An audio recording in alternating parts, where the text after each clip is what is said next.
Good morning, ladies and gentlemen, my good friends, the students who are here from, I'm told, 29 schools, which is really, really great, and the esteemed faculty members, the teachers who have accompanied the children, and of course the faculty of the Welhams Boys. As General Harinder just sneaked out, yes, I'm a very proud alum of the Welhams Boys, and I'm very happy to be here this morning interacting with the boys and girls of the Welhams Boys, of course, and the large number of schools who are here. It's indeed a matter of great pleasure for me. You are the brightest and the best, and the future, the destiny of the country is in your hands. I've been given the subject of setting a geographical context to the Kargil War, which I will do in about 10 to 12 minutes. I have certain maps and photographs, which I shall play for you.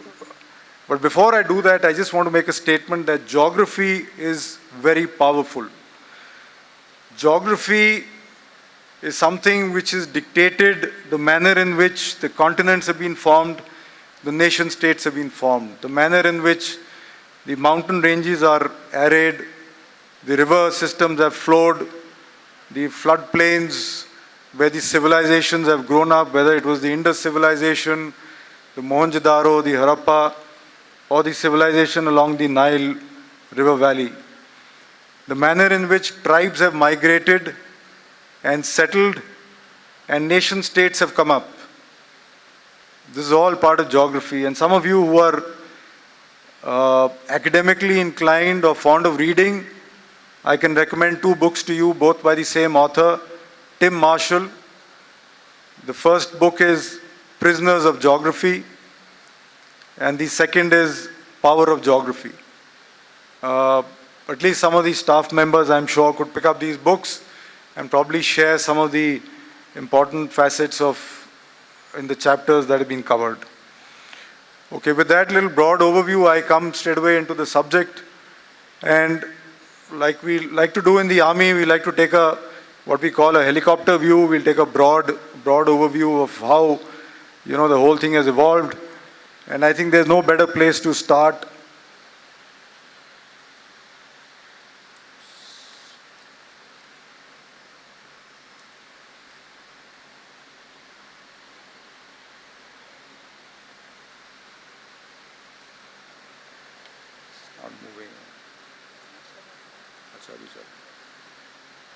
Okay, yeah, we're ops.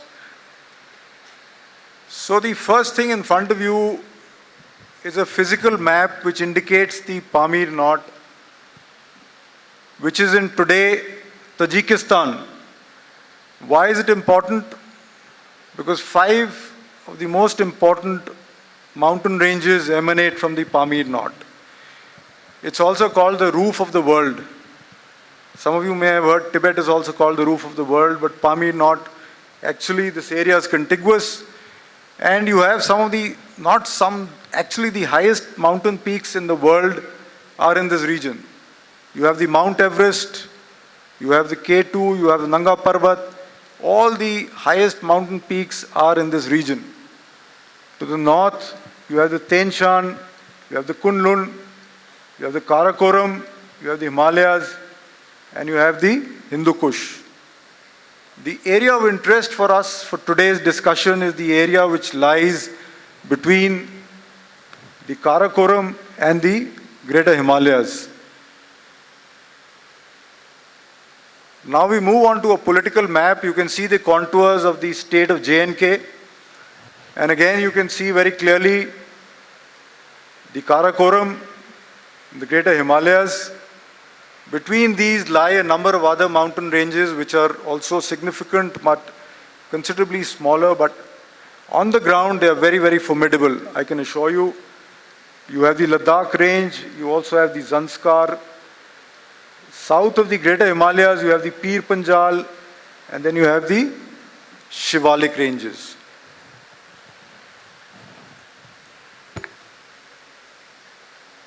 I now bring you into the area of Ladakh.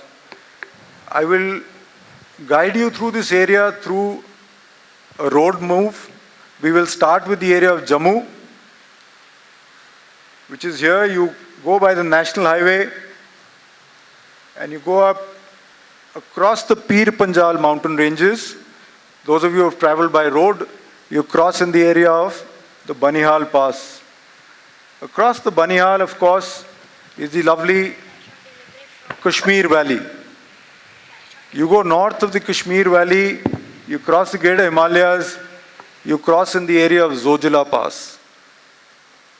The Zojila Pass is covered by snow for about 5 to 6 months in a year. And therefore, there are distinct populations which have emerged because of this diversity. You have the Kashmiris who are settled in the Kashmir Valley and the Ladakhis in the area of Ladakh. Very distinct cultures have emerged in the two regions. The national highway thereafter goes down and goes to the area of Leh. You must realize in 1999 when the Kargil War happened, this was the only axis, this was the only way in which you could actually get to the Ladakh Valley and get your rations, your supplies, your FOL, etc., including movement of troops into the area of Leh. The other axis, I'll also show that to you. That is the one which starts from Himachal, goes through Manali. You would have all have heard of the Rohtang Pass, the very famous Rohtang Tunnel. This was at that time still under construction and it could not take any sustained traffic. And therefore the significance of the national highway must be understood in this context. The great power of geography, as I told you, the areas west of the Greater Himalayas is absolutely lush green. I'm sure you've eaten apples from Kashmir, you've had walnuts from Kashmir. But the moment you cross the Greater Himalayas, on the other side, in the area of Dras, it is totally barren. I will show you certain photographs hereafter. The area is barren and it has implications on military operations, as we shall see. So these ridge lines or these ranges create their own ecosystems, as we must understand them. The other very important feature in this map that I want you to understand is the Saltoro ridgeline. You have the Siachen Glacier on this. The Siachen Glacier is an occupation of the Indian Armed Forces since 1984 and has always been a sore thumb for the Pakistanis. And one of the reasons for this Kargil intrusion could have been triggered by this particular area that is held with us very strongly, very firmly, the area of the Siachen Glacier. Another very important feature of this area is the Indus River. It rises in the east in the Kailash Mountains, somewhere in this area. It traverses through the entire Ladakh. It goes through Nimu, Leh, goes to the area of Biama, Batalik. Then it crosses over into the POK, Pakistani held Kashmir, flows in a northwesterly direction before turning south. The Indus River system is one of the largest. It's the 6th largest river system in the world. It feeds the entire Pakistan. It drains down into the south, into the Indian Ocean. It's a very important river system for the Pakistanis, but you must understand it rises in the area of Ladakh. It flows through Ladakh. And there's an Indus Valley Treaty, Indus River Treaty, which we have which we've been honoring all this along. But that option is always there of this treaty being revoked. The river system is very, very important to Pakistan.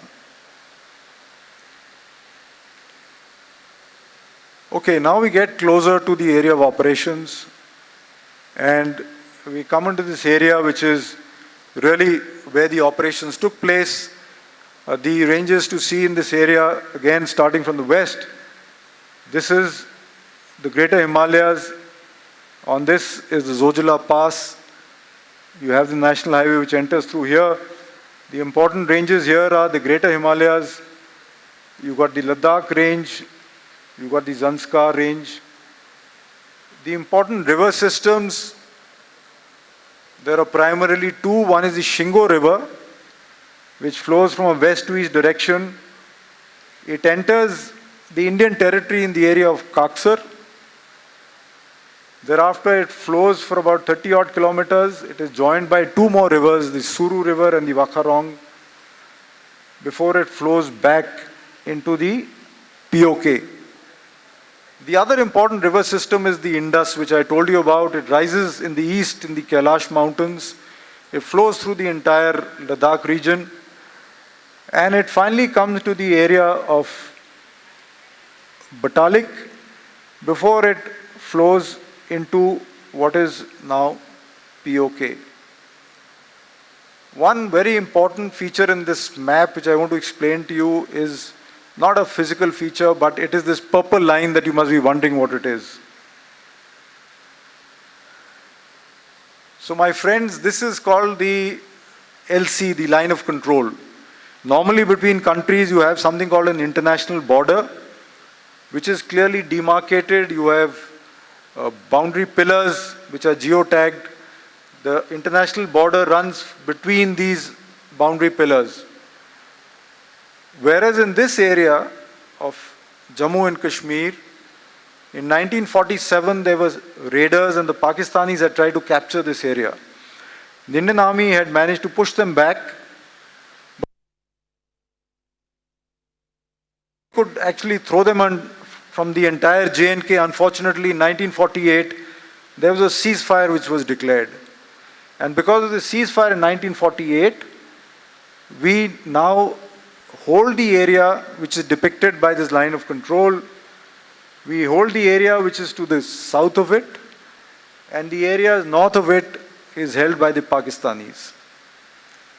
So it's a quirk of fate that in 48, because of the ceasefire, the entire area could not be recaptured.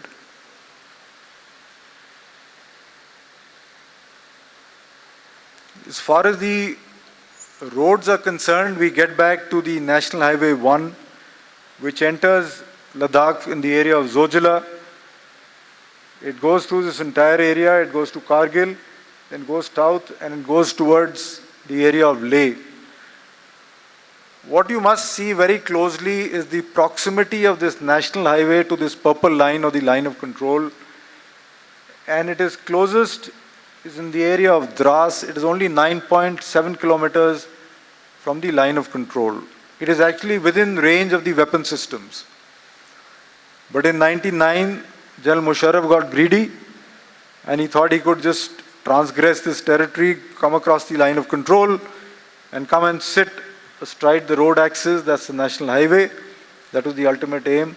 And he would be able to choke off the entire Indian Army which was deployed, and also the population of Ladakh which is in this region. There is also another road which starts from Kargil, which links up to Batalik. There's a pass here called the Hemotingla Pass. But this Hemotingla Pass is under observation of the Pakistanis, and any movement we do across it, they're able to actually note down the number of vehicles which cross. Therefore, it has its own disadvantages. This road axis thereafter moves along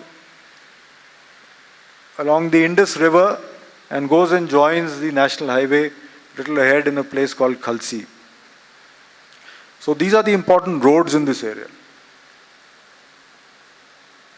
The area of operation, as has been briefly mentioned earlier, is divided basically into four areas. You have the Mashko Dras area, you have the Kargil, you have Batalik, and you have the Turtuk Siachen area. In the next couple of slides, I'll show you certain photographs. Some of you will be able to relate to these photographs, which are very famous, like the Tiger Hill, etc. And some of you may not have seen them. It'll be a good education. So this is a photograph which has been taken from the south of the Dras town. As you can see, this is the Dras town. This is the Dras river. And these are the heights in front of you where the bulk of the operations of Kargil were fought. The very famous conical peak in the center is the Tiger Hill. To the west is the Batra top, where Captain Batra gave his life to recapture this territory. It is named after him as the Batra top. Also, this feature of Tololing has been mentioned. I'm sure you've heard of Tololing. This again is a very significant feature, as a very important battle was fought here. In the course of the next day and a half, you will be made familiar with all these battles which have been conducted in these areas. So you could just remember some of these areas like 3 Pimple, 4700 and the area of 5140. These are certain closer photographs. You could kind of associate with them as you, by and by, you are told about these in your interaction with the resource people.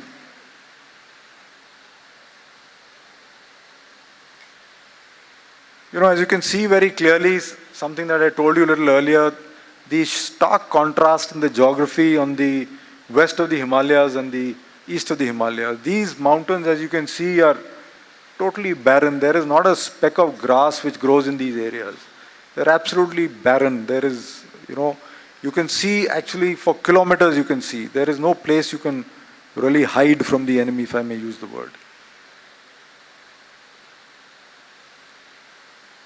This is the area of Kargil. There was really one significant area where they came in, that is indicated by the Bajrang Glacier. And this again will be explained to you as you interact with the resource persons. Then you come into the area of Batalik, where again the intrusions were fairly significant. The intrusions happened along the Jubar, the Kukarthang, Khalubar and point 5203. As you can see, they are largely along the ridge lines. This is the Jubar, this is the Kukarthang, this is the Khalubar, with the idea being that these ridge lines overlook the Indus River. And that road that I explained to you, which goes from Kargil over Hematingla and goes down into Batalik and then onwards towards Khalsi, runs all along this Indus River. So if they were to be sitting on these heights, as they had planned to, they would have prevented any movement along any of these roads. No troops could have moved up along this road. So the idea again in this area was very clear: dominate the road axis, choke the Indian army, and subsequently carry out further operations. Just as an aside, since it's been explained, I've commanded in this area, there's a place called Chor Batra. It's very interesting because historically this was the route which the thieves, the chors used to use when they used to go north raiding into the area of Gilgit and Skadu, which is across these mountain ranges. And on their way back, they would come back into the area of Ladakh through this particular pass. A la means a pass. So Chor Batla was used extensively by these robbers or thieves or brigands. And therefore this name, but this name has stayed on. It is still called Chor Batla. And of course the fourth area is this area which is adjoining the Siachen Glacier, also called the subsector Hanif. More of it in your interaction with the resource persons. As far as the strategic importance is concerned, I'm sure by now it would have dawned on you that National Highway 1 was very, very important and critical to us to be able to sustain not only our troops but the civilian population living in Ladakh. And therefore, the dominating heights overlooking the national highway became very, very important for us to recapture. Certain peculiarities of terrain, the hill features, etc. How is it that, what are the important derivatives from this? What is it, how does it, help a soldier? What is it that you must look at when you see a particular feature? What is it that some ideas must come to your mind as to what is it that it does for you or it goes against you? Okay, the first is that you must understand that, this battle was fought at these heights, which is ranging from about 17 to 19,000 feet. 19,000 feet is the kind of height where Normally, civilians plan their mountaineering expeditions. They plan expeditions at 17, 18, 19,000 feet. They plan for months and then they prepare, they acclimatize, and then they go and do these expeditions. These are the heights, these are the altitudes where people were actually rushing, they were running up the heights and capturing features. The degree of difficulty is something that you can just try and imagine and comprehend. The atmosphere at these heights is rarefied. That means the oxygen content is actually less or low. And the fact that there is no vegetation here aggravates the situation. In regions like Kashmir Valley, at the same altitude, because you have a lot of trees and you have a lot of vegetation, the oxygen content is much better. In Ladakh, the opposite is true. Because of lack of vegetation, there is lack of oxygen. And of course, I've already spoken about the features being barren, there is no cover. So if you're moving up the hill, it's very easy to be picked up by the enemy from very long distances or long ranges. So that was a major, major challenge when the troops started to go uphill and counter the enemy and throw him out from the areas he had occupied. Weather, of course, is one of the enemy because it's very fickle. It changes very quickly. You can have bright sunshine and immediately, like you had yesterday in the afternoon here, you had a solid downpour. That happens very, very often there. Or you can have, snowfall. You can have very, very heavy snowfall at times. So the weather is very fickle and it's an enemy there actually, really. Low temperatures and scarcity of water, I think, would be well appreciated because most of the water has to be fetched up from the rivers. So you're sitting at 19,000 feet, very unlikely that you'll have a water source near you. So either you depend on the snow which has fallen in that area, so you collect the snow, you melt it, and you turn it into water and you drink it. And by and by, as the snow starts melting, you have to go further and further away to collect fresh snow, bring the snow to where you're staying, melt it, and then convert it into water. So very simple things which you take for granted in your life become challenges when you're operating or you're staying in these very, very high altitude and difficult terrain areas.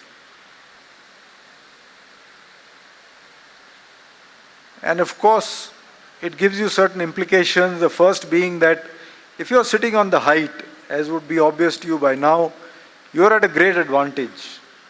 So the Pakistanis who had intruded into our area were sitting at the heights. And they had a great advantage over us who had to actually climb up and assault and evict, kill and throw them out.